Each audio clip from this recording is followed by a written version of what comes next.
코카콜라앤드 나무위키. 미국 남부에서는 코크나 콜러가 탄산음료를 폭넓게 칭하는 단어로 사용된다. 미국에서 탄산음료를 부르는 방법. 예를 들어 어떤 코크 드릴까요? 라고 점원이 질문하면 손님이 닥터페퍼요라고 대답하는 식이다. 4. 제조의 비밀. 농담이 아니라 진짜로 초기에는 코카인이 포함되어 있는 코카잎을 그대로 재료로 사용했지만 지금은 DEA 감독하에 코카잎을 삶아서 의료용 코카인을 추출한 후 남은 잎을 베이스로 만든다. 화학을 전공한 사람들은 알겠지만 이런 식으로 특정 화합물을 제거한다 한들 100% 제거는 안 되지만 코카콜라 관련 서적에 의하면 정부의 철저한 감시하에서 몇 번씩 코카인 쥐어짜내기를 해봐도 대충 0.037ppb 1000억 분의 3 정도 들어있다고 한다. 그 정도면 콜라에 든 카페인이나 물보다 안전한 수준이므로 안심해도 좋다. 대신 코카인이 주던 미약한 쓰고 아린 맛이 사라진 탓에 향미 증진의 목적으로 고농도의 카페인을 넣는다. 코카인 말고도 콜라나무 열매도 일부 사용되므로 콜라나무 열매의 성분인 카페인, 그 외 각종 향료가 들어간다. 그리고 각 나라마다 레시피도 다르고 맛도 다른데 굽시니스트의 본격 코카콜라 만화에도 나와 있다. 2011년에는 125년 코카콜라 제조법 베일을 벗다라는 기사도 떴다. 디스 아메리칸 라이프의 원문. 코카콜라의 생산 라인은 절대 비밀에 붙여지고 있기 때문에 해외 공장 설립 시에도 본사에서 보내온 콜라 원액으로 콜라를 제작한다는 도시전설도 유명하다. 그러나 상식적으로 성분도 모르는 정체불명의 식품을 각국의 식품 당국이 승인해 줄 리가 없다. 애초에 규제 문제가 아니더라도 분석화학 석박들 데려다가 GC-MS나 HPLC 몇 번 돌려보면 뭘로 만들어냈는지 밝혀내는 건 시간 문제다. 그저 맛집의 비밀이 그렇듯이 레시피를 알고 있더라도 맛집처럼 맛있게 만들고 똑같은 맛을 내기 어려울 뿐이다. 자세한 것은 코카콜라의 도시전설 문서 참조. 실제 식품법상 사용되는 원료에 대해서는 100% 공개의 의무가 있지만 일명 BOMB일 어브 머티리얼즈이라고 불리는 배합비 및 조리 방법의 경우에는 기업의 자산으로 인정되어 이를 공개하지 않는 것뿐이다. 단 아예 허무맹랑한 소리는 아니다. M7X 혹은 7X라고 불리는 머천다이즈 7XMERCHANDISE 7X이란 것이 있는데 1993년에 발간된 책인 신과 국가와 코카콜라를 위하여에서 이 재료법이 코카콜라가 사운을 걸고 지키는 비법 농축액이라고 밝혔다. 7X는 오렌지, 레몬, 계피, 육두구, 등화유, 고수잎이나 꽃에서 추출한 6가지 기름을 알코올과 섞은 뒤 24시간 발효해 제조하는 것으로 알려져 있다. 심지어 미국 의회에서 유해성 논란으로 청문회를 한 적도 있다. 실은 이런 이미지를 이용해 코카콜라 회사에서 고도의 상술로 이용되고 있다. 먼저 특허법상 특허 출원 보호를 받을 시 최대 보호기간이 제한되고 반드시 해당 기술을 공개해야 한다는 점을 역이용해 특허 출원을 하지 않고 창업 때부터 비밀리에 전수되는 비법이란 식으로 홍보를 하곤 해당 BOM을 은행, 비밀 금고에 보관해두고 그 사실을 소문으로 흘린다든가 해당 문서를 다른 지역으로 옮기면서 호송 경호원과 철통 경비를 붙여 일부러 요란하게 운송 작전을 펼쳤던 것 역시 일종의 신비감과 이슈화를 의도한 마케팅의 연장선상에 있다. 비슷한 예시로 KFC가 있다. 만약 지금 누군가 코카콜라의 레시피나 맛의 비밀을 알아내서 경쟁사를 만든다 해도 제품 제조원가에 대해 코카콜라와 경쟁할 수 없다는 말이 있다. 근 130년 이상 제품 원료의 기본이 되는 설탕과 물, 향료 등 기본적인 몇 가지의 원자재는 회사가 직접 생산하거나 개발한 인프라 구축은 아무 회사나 따라할 수 없을 정도가 되었기 때문이다. 한 예로 사탕수수, 당밀 등으로 유명한 카리브해의 국가들은 코카콜라로 인해 설탕 파동을 겪기도 한다. 설탕 회사의 소유주가 코카콜라사인 경우도 있고 그 지역 설탕을 모두 매점 매석해 간다. 그로 인해 코카콜라 가격이 생수보다 싸기도 하고 코카콜라보다 설탕이 비싼 경우도 있다.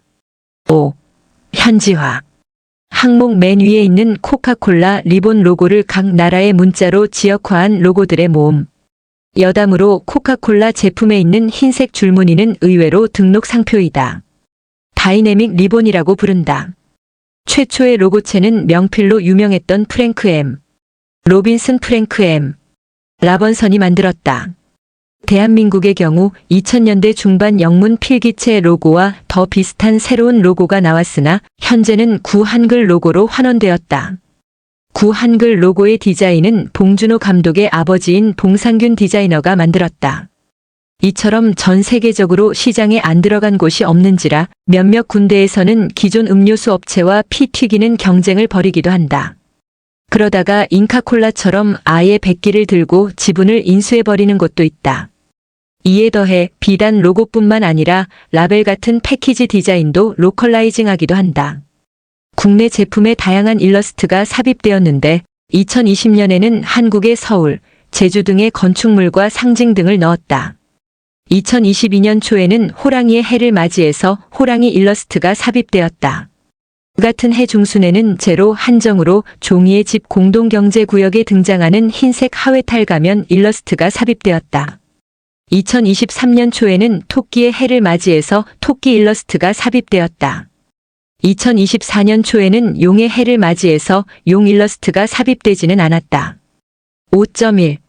대한민국 1968년 한양식품을 시작으로 2023년 현재 공식 진출 55년을 맞이했다.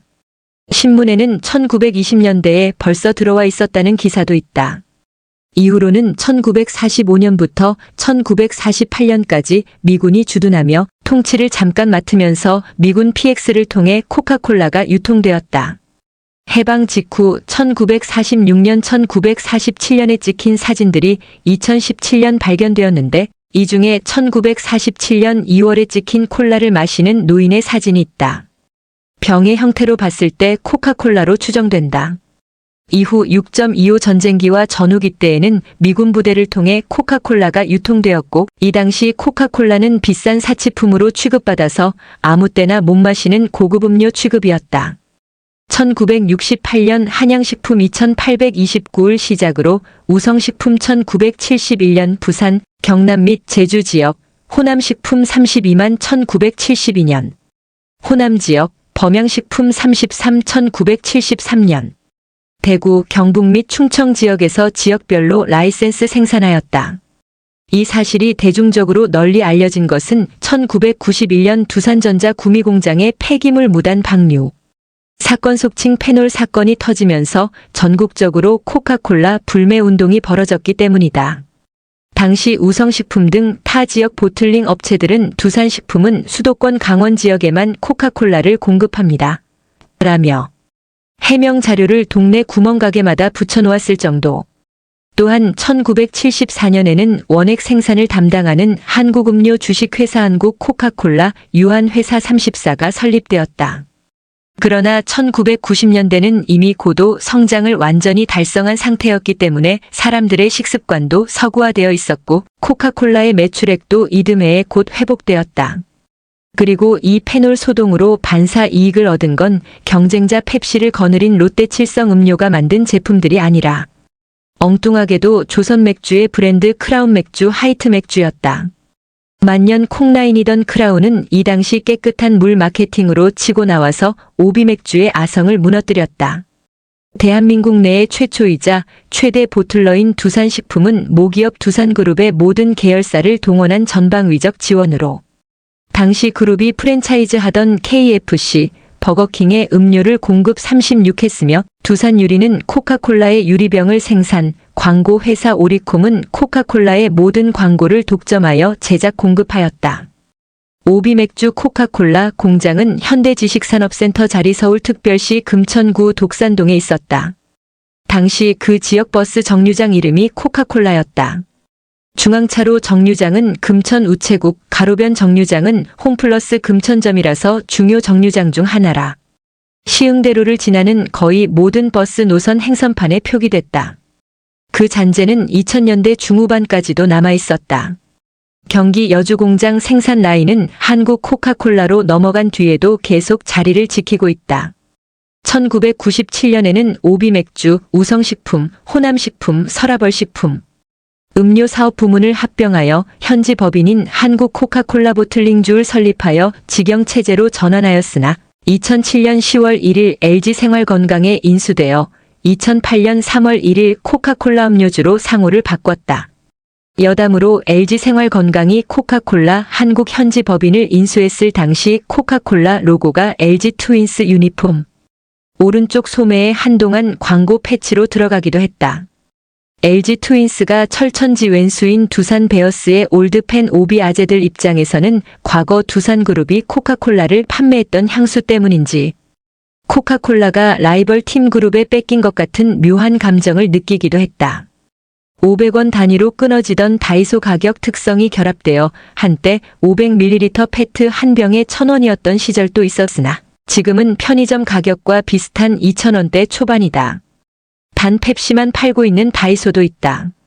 2010년대 들어와서는 매년 가격 인상이 이어지면서 유통 채널에 따라서는 미국은 물론 일본이나 중국에 비해서도 거의 2배 정도 비싼 가격으로 유통하고 있어서 소비자들의 불만을 사고 있다.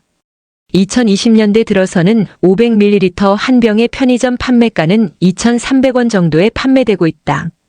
그리고 편의점과 대형마트에서의 가격 차이는 고작 50원, 150원 정도로 이제 없다시피 하다. 미국하고는 아예 비교조차 하기 힘든 고가다. 콜라의 원가를 생각하면 도를 지나치는 가격대다. 북한에서는 코카콜라를 본뜬 코코아 탄산단물이라는 자체 브랜드를 팔고 있다. 북한 현지에서는 인기 음료로 수요가 좋다고 하는데 코카콜라에 익숙한 외국인들의 입맛에는 특유의 계피향이 심해서 호불호가 꽤 갈린다는 듯. 북미 정상회담이 평양에서 열릴 경우 콜라를 좋아하는 도널드 트럼프 대통령의 취향에 맞게 코코아 탄산단물이 만찬때 올라올 것이라는 예측이 돌기도 했지만 회담의 개최지가 싱가포르, 베트남으로 정해지면서 이 모습은 볼 수 없게 됐다. 북한 내에서는 코카콜라를 비롯한 미국 자본의 식품회사 제품들이 절대 수입되지 않지만 김정은을 비롯한 북한 특권층들은 코카콜라를 중국에서 가져와서 마신다고 한다. 5.2. 인도. 코카콜라는 1956년에 인도에 진출했고 독보적인 시장 점유율을 차지했었다. 하지만 정밀 기술을 사용하지 아니하는 외국계 회사는 주식을 40% 이상 소유할 수 없게 하는 법률 포런 익스체인지 레귤레이션 액트 FERA 1973과 모라르지 대사이 정권에 의해 시행한 외환 규제법으로 1977년 인도에서 철수하였다. 이후 인도 현지 회사에서는 코카콜라가 철수한 틈을 타 여러 종류의 탄산음료를 출시하였고 한동안 인도인들은 더블 세븐 및 캄파콜라, 썸스업, 맥도웰스 크러쉬, 더블콜라 등의 탄산음료가 코카콜라를 대신하였다. 처음에는 더블 세븐의 점유율이 높았으나 나중에서는 썸스업이 인도 탄산음료 시장을 장악하였다. 펩시도 1988년에나 인도에 진출을 할 때까지 인도 현지 회사가 만든 탄산음료들은 전성기를 누렸으나 펩시가 진출하면서 점유율을 다소 빼앗겼다. 다만 썸스업의 점유율이 85%에 달했기 때문에 썸스업이 왕좌를 차지할 것으로 보였지만 1993년에 인도에서 다시 사업을 재개한 코카콜라는 썸스업을 인수하여 둘 다 팔기 시작한다. 이 썸스업이란 콜라는 보통의 코카콜라에 인도의 향을 물씬 느낄 수 있는 맛살라를 첨가한 음료이다. 처음 맛보는 사람은 코와 혀 그리고 목구멍에서 넘쳐 흐르는 인도의 향에 취해 바로 콜라 병을 집어던질 수도 있다. 하지만 향료 덕분인지 느끼하거나 끈적한 맛 없이 정말 맑고 상쾌한 맛을 느낄 수도 있다. 결국 마시는 사람의 취향 차이다. 인도서 사업을 재개한 이후로 펩시와 피 터지는 경쟁을 하고 있다. 하지만 펩시가 조금 더 우세하다. 1970년대 후반 1980년대를 주름잡은 인도 현지 탄산음료들은 펩시 진출 및 코카콜라 재진출 이후로 점유율을 죄다 뺏겼고 왕좌 자리를 차지할 것으로 보였던 썸스업도 코카콜라에 인수되어서 현재는 일부 마니아들 정도나 마시는 수준에 불과하다. 5.3. 아르헨티나. 1942년 레지날드 가족 회사를 시작으로 아르헨티나에 진출하였다. 2024년 현재 진출 82도를 맞는다.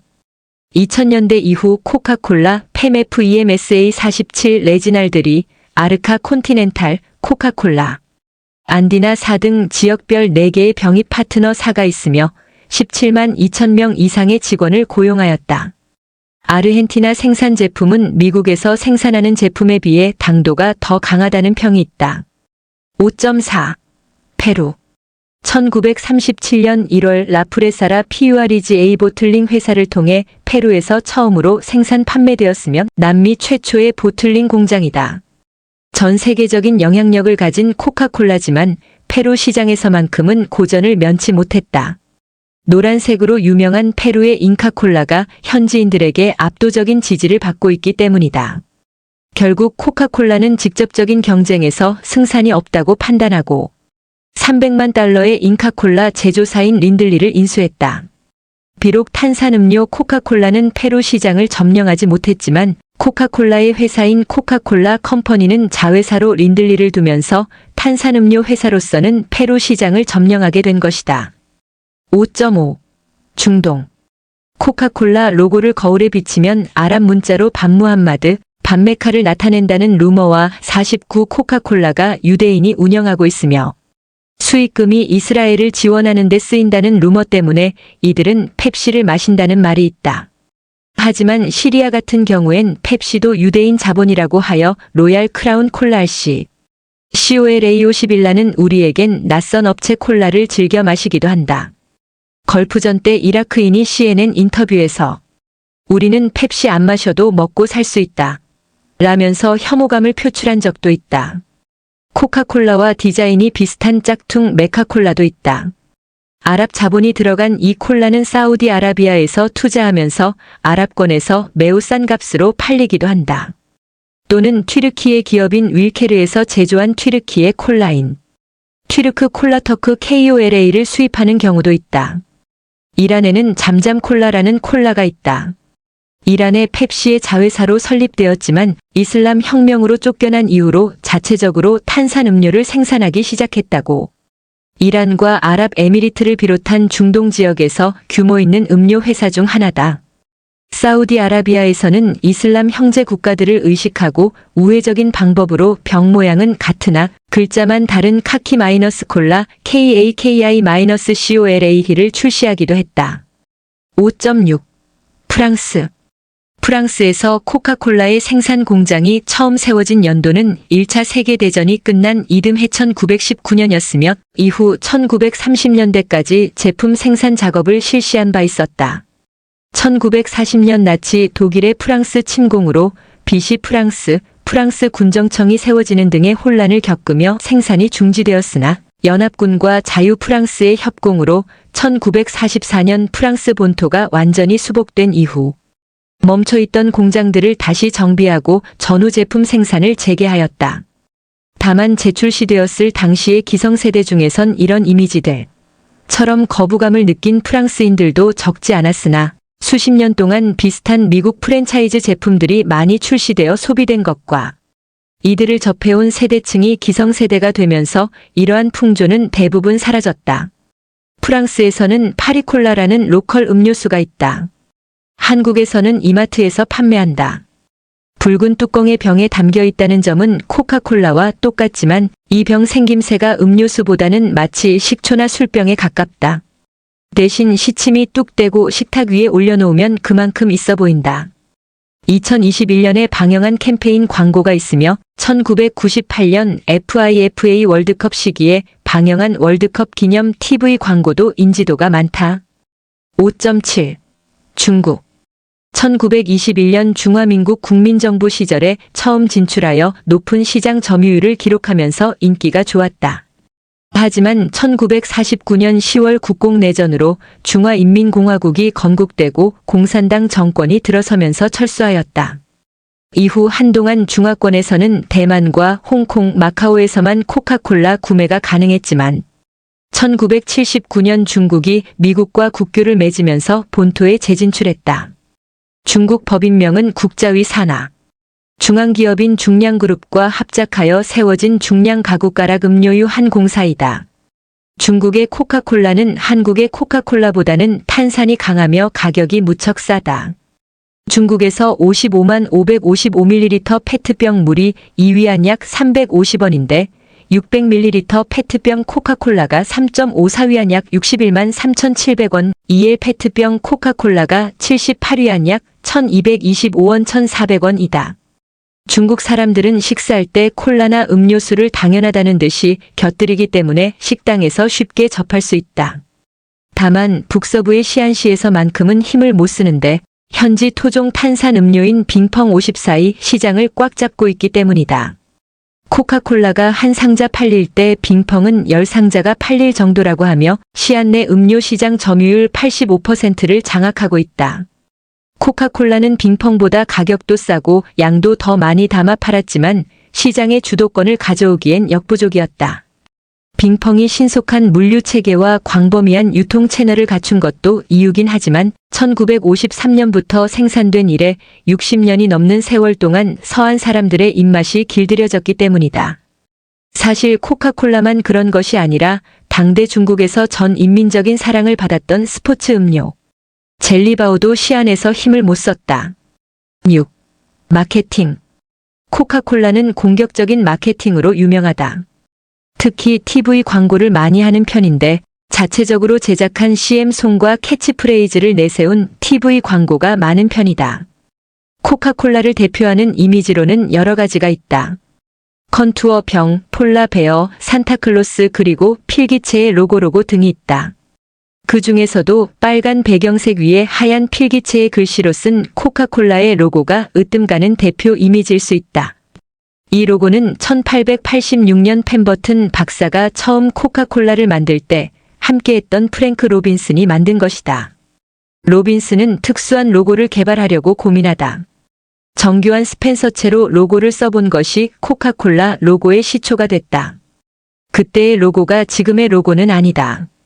129년 동안 조금씩 변해왔는데 1958년에서 1960년 사이에 빨간 배경이 추가됐고 물고기의 꼬리를 연상시키는 PCTAI의 로고가 완성됐다. 그리고 1969년에는 부드러운 곡선의 하얀 물결 그래픽이 추가됐다. 2011년에는 125주년을 기념하는 뜻에서 컨투어 병에서 탄산, 버블이 솟아나오는 특별한 로고가 탄생하기도 했다. 이렇듯 코카콜라의 필기체 형식의 스펜서체 로고는 코카콜라를 상징하는 대표적인 이미지가 됐다. 다음으로 코카콜라를 상징하는 이미지는 콜라 용액을 담는 병의 모양이다. 코카콜라를 담는 유리 용기를 컨투어 병칸투 바터리라 부른다. 이 병은 1915년에 탄생했는데 이 병이 만들어진 이유는 당시 코카콜라를 모방한 제품이 많이 나오면서 코카콜라만의 독특한 병을 통해 병이 가진 고유한 아이덴티티를 형성하고자 기획됐던 것이다. 이 병은 당시 유리 공장에서 일하던 알렉산더 세뮤얼슨 엘러그젠더, 세뮤얼슨과 얼디널딘이 디자인한 것이었다. 그리고 나중에 1923년경 얼딘은 코카나무의 열매를 찾을 수가 없어 코코아 열매의 모양을 보고 현재의 모습과 가장 비슷한 컨투어 병을 디자인하게 된다. 이 독특한 병은 많은 예술가들에게 영감을 제공했다. 초현실주의 화가 살바도르 달리는 1953년 코카콜라 병을 자신의 작품에 처음 등장시켰고 팝 아티스트 앤디 워홀은 210개의 코카콜라 병 등 여러 개의 코카콜라 관련 작품을 선보인다.